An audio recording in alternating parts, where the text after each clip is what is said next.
নিয়ে আসো, কবরের ভয় তোমার দিলের মধ্যে নিয়ে আসো। প্রতিদিন আমাদেরকে ওই কবর 3 বার ডাকে আর বলে, হে বনি আদম, আমি কবর ভালো জায়গা না, আমি কবর সাপ বিচ্ছুর ঘর, আমি কবর পোকামাকড়ের ঘর, আমি জাহান্নামের আগুনের গাড়া।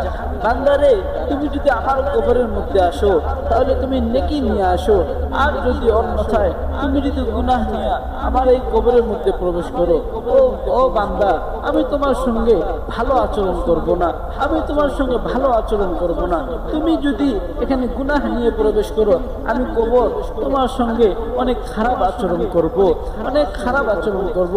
আপনি যখন বাসায় যাবেন, বাসায় গিয়া যখন লাইটটা ঘরের মধ্যে অফ হয়ে যাবে, গভীর রাতে চিন্তা করবেন, বালিশের সাথে মাথাটা লাগায়া। আমাদেরকে মৌতের মুরাকাবা করা দরকার। আপনি যখন আপনার ঘরের লাইটটা অফ হয়ে যাবে, আপনি বালিশের সাথে মাথাটা লাগায়া একটু মৌতের মুরাকাবা করেন, একটু মৌতের মুরাকাবা করেন। আপনি মনে করেন এই সময় আমার পাশে আমার বিবি ঘুমানো আছে, আমার পাশের রুমে আমার ছেলে মেয়েরা ঘুমানো আছে, পাশের রুমে আমার আত্মীয় স্বজনরা ঘুমানো আছে। এই সময় যদি হযরতে আজরাইল আলাইহিস সালাম, হযরতে জিবরাইল আলাইহিস সালাম আমার কাছে আসে, আসার পর আবার জানটা যদি কবজ করে নিয়ে যায়, গভীর রাতে আমার স্ত্রী আমার শরীরে হাত দিয়ে দেখবে আমার শরীরটা ঠান্ডা হয়ে গেছে, আমি নিঃশ্বাস ছাড়িও না নিও না, স্ত্রী একটা চিৎকার দিয়া ঘর থেকে বের হয়ে যাবে, ঘর থেকে বের হয়ে যাবে।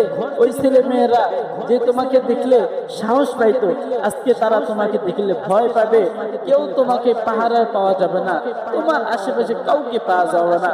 যদিও তারা কান্নাকাটি করবে, যদিও তারা কান্নাকাটি করবে, এর মধ্যে এই কান্নাকাটির মধ্যে এক দল যাবে ওই বাঁশ ধারে বাঁশ কাটার জন্য, আরেক দল যাবে মসজিদ থেকে খাটিয়ে আনার জন্য, আরেক দল যাবে কোদাল খন্তা নিয়ে কবর খনন করার জন্য, আরেক দল যাবে বাঁশ ঝাড়ে বাঁশ কাটার জন্য, আরেক দল যাবে মসজিদে মাইকিং করার জন্য। ও যুবক, তুমি কার জন্য পাগল হইছো? তুমি কার জন্য পাগল হইছো? এই দুনিয়া বড়ই স্বার্থপর, দুনিয়া কাউকে থাকতে না দেয় না। যুবক, তুমিও থাকবা না, আমিও থাকবো না। যখন তোমাকে গোসল করাবে, তারা গোসল করানোর পর তোমাকে তিনখানা কাপড় দিয়া, তিনখানা পাতলা কাপড় দিয়া যখন তোমাকে প্যাকেট বানাবে, বানানোর পর যুবক, যখন তোমাকে ওই মসজিদের খাটিয়ার মধ্যে চড়ানো হবে, চড়ানোর পর তোমাকে যখন জানাজার ময়দানে নিয়ে যাবে, ও যুবক, তোমরা কার জন্য পাগল হয়েছো? তোমার বিবি তোমার দিকে তাকায় তাকায় কাঁদবে, মাটির মধ্যে ঘোরাঘুরি করবে, আর তোমার মা শাড়ির আঁচলটা নিয়ে মুখের মধ্যে ঢাকা দিয়া ওই গাছতলায় গিয়ে কাঁদবে তোমার জন্য।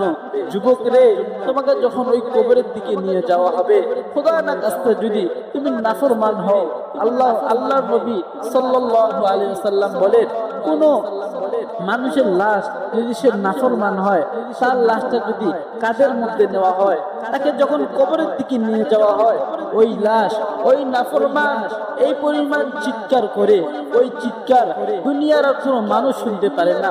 ওই চিৎকার শুধু কেবলমাত্র ওই পশু পাখিরা, জীব জন্তুরাই শুনতে পারে। বান্দারে, তুমি আর আমি ওই চিৎকার শুনতে পাই না।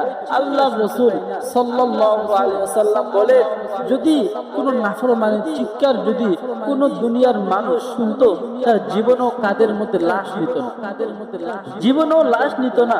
ওই লাশ ওই মাঠের মধ্যে পড়ে থাকতো, ওই লাশ ওই ডাস্টবিনের মধ্যে পড়ে থাকতো, ওই লাশ কুকুর বিড়াল এসে আমার শরীরটা খেয়ে নিত। যুবক রে, তোমরা কার জন্য পাগল হয়েছো? এই দুনিয়া কাউকে থাকতে দেয় না। যখন তোমাকে কবরে নিয়ে যাওয়া হবে, তুমি বলবা, চিৎকার দিয়ে বলবা, আমাকে কোথায় নিয়ে যাইতেছো? আমি তো ওইখানে থাকতে পারবো না, আমাকে ওইখানে নিয়ে যাইও না।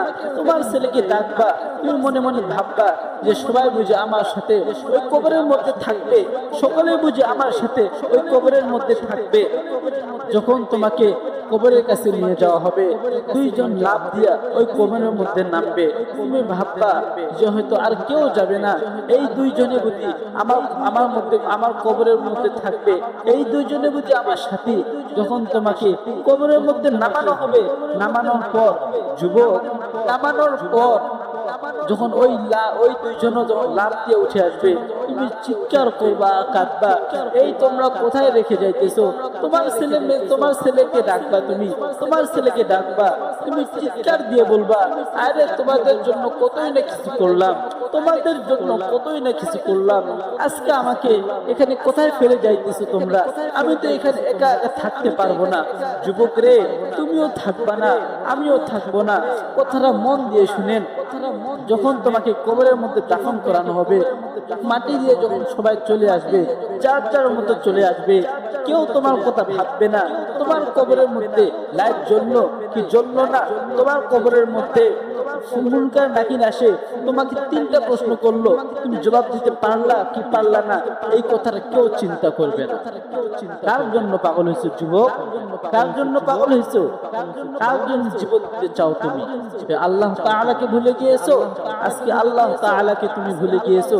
যুবক, তুমি মনে রাখো, আজকে তুমি মারা যাবা, কালকে তোমার আল্লাহ ছাড়া কোনো সাথী খুঁজে পাইবা না। আল্লাহ তাআলাকে ডাকো, এই সময় আল্লাহ তাআলাকে ডাকো, আল্লাহ তাআলাকে বন্ধু বানাও। যখন তোমাকে কবরের মধ্যে রাখা হবে, রাখানোর পর তোমাকে 3টা প্রশ্ন করবে। যুবক রে, যদি 3টা প্রশ্নের উত্তর দিতে পারো, তাহলে তো আল্লাহ তাআলা তোমাকে মাফ করেই দিলেন।